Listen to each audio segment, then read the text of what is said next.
In this video, we will introduce you to our new reference design, the high-performance e-scooter brushless DC motor driver. Motor drivers for modern low-power e-mobility applications like the e-scooters and small e-bikes pose new challenges for developers. The battery size of these applications is limited, and the motor driver must provide high efficiency to maximize the battery life. A low form factor for the motor driver is mandatory as space is at a premium.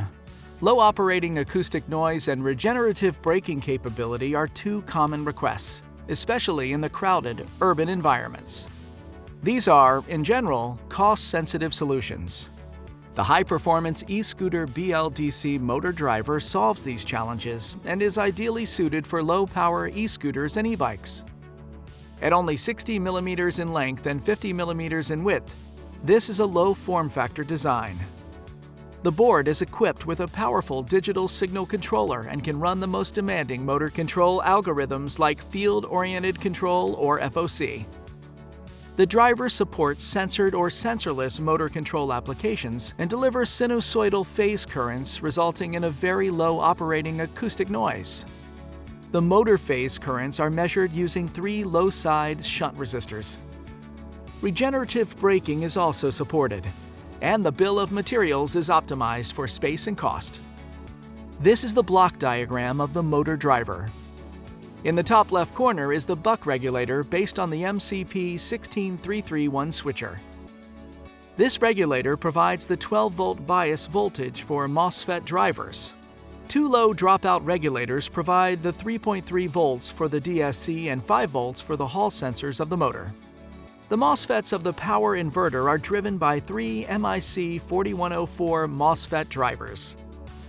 The application is controlled by the DS PIC33 CK64 MP105, a powerful DSC that also includes advanced analog peripherals like the high-speed operational amplifiers and comparators.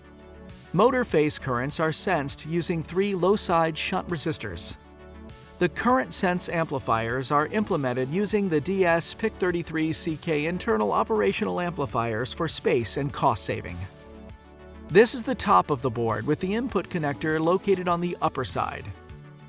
Here is the 12-volt bias generator implemented using the MCP 16331 buck regulator. The MOSFET drivers are located in the center of the board.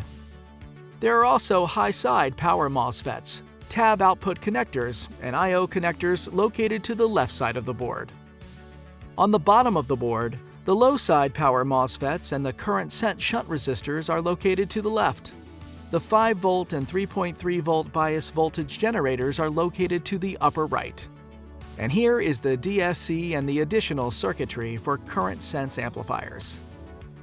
The input voltage range is between 18 to 42 volts, covering applications powered from lithium-ion battery strings up to 10S.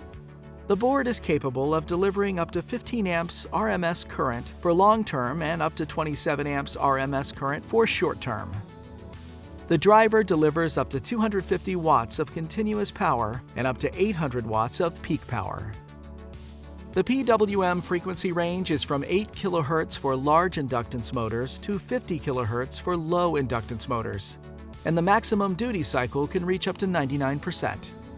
The driver also offers protection for motor phase overcurrent, input under and over voltage, and over temperature of the power inverter.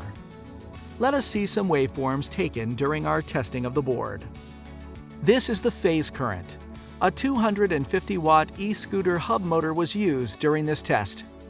The driver produces high-quality waveforms resulting in a very low acoustic noise and excellent power factor for the motor. Here is the input current. A low input current ripple offers multiple advantages.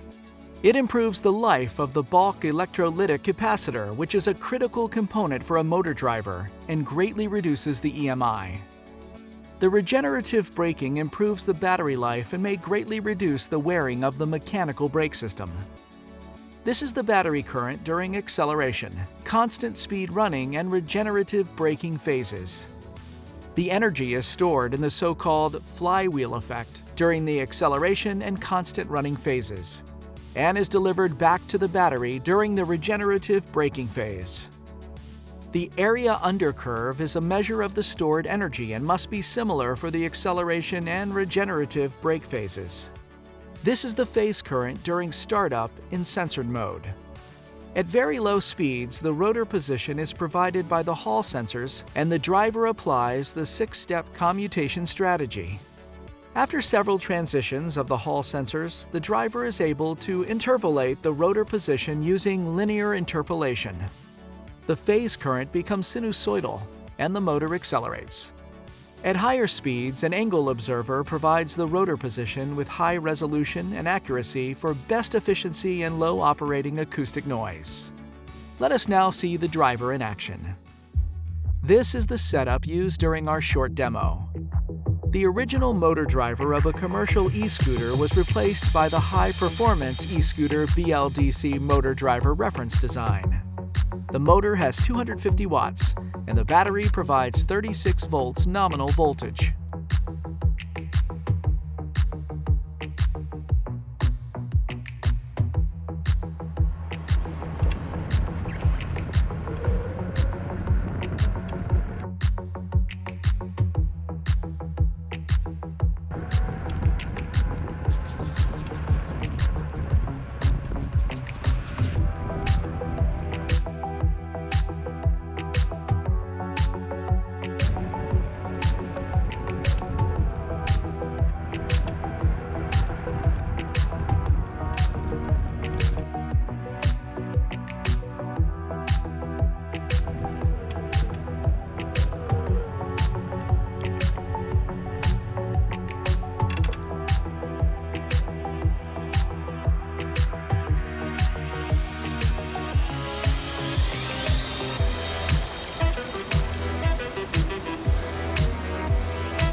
This reference design offers high efficiency, low form factor, regenerative braking capability, and is a cost-effective, high-performance solution for modern low-power e-mobility applications. We hope you have enjoyed this demonstration. Thanks for watching.